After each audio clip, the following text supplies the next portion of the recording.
relates to the Protection of Sovereignty Bill 2026. You are aware that a lot of sections of society have shared their views on this controversial bill. As a lawyer and as a leader and a citizen, I am aware as well as my colleagues here that the purpose of legislation is to solve serious or underlying particular society problems. In as far as this bill is concerned, the DF believes that the bill in its entirety is null and void, and there's no amount of cleansing that can change its evil intentions.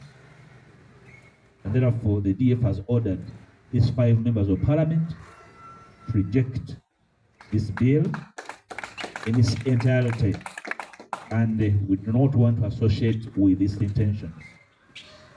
If you follow Parliament, you are aware that about a year and a half ago, Parliament, in a single day, amended over 11 existing laws, acts of Parliament, including but not limited to the Anti-Money Laundering Act. We also amended the Anti-Terrorism Act to particularly take care of matters relating to illicit financial flows into the country, because we advised that if we don't do those amendments in haste, our financial systems will be closed from international transactions. And we did that about 1.5 years ago. Now, for anybody to return again to do the same job, but particularly we are aware that the government is interested just in about 2 or 3 clauses from this bill. And therefore, they are hiding behind this to achieve the whole idea of extending the sell-by date of the NRM government. If the NRM wants to extend the sell-by date, you do not do by legislation. You do that by evolving pragmatic people-based people programs, not by legislation. So we are inviting Parliament, to which I am a part, to rise to the occasion and say, please, we have better things to do. And as the DF, on some of the issues herein, we are vindicated. For instance, the targeting of diaspora citizens is a matter the DF had wanted to overcome by involving diaspora citizens into civic activities of the country. If they were voters, there's no way you would come up with legislation targeting them. So we'd like to invite the diaspora to always be alert, desist from excitement, and clearly understand what matters in this country. Now that this law is partly targeting diaspora, they must understand that part of the insurance they need is to be directly involved in the nation's civic activities, including voting. So the DF is ahead of time.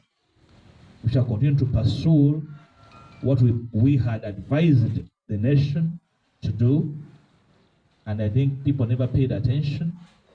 So now that the chickens have come home, we invite again the citizenry to pay attention when leaders make mention of particular pertinent issues that might affect them today and in the years ahead. So we are informing the country that the DF believes that in a nation that we are, that is a melting pot of ideologies, cultural, religious, we don't have to do anti-people legislation. And the NRM must understand the whole idea of legislating across partisan lines. So if you do not understand what it means to do legislation that is bipartisan, This is a bipartisan bill. This is a partisan bill. It cannot pass the test of a bipartisan bill. That's why many citizens and agencies, private, public, civil society are rejecting it. Because when people hold it, they don't notice themselves in that bill. It's entirely a single party bill. We want to invite the NRA, and after 40 years in power, you must be thinking of tabling bipartisan legislations, not legislations that disenfranchise and make the NRA the superior entity and other actors in public space to look as though they're alien. So the bill fails the critical test of a pro-people bill, and therefore the DF rejects its entirety.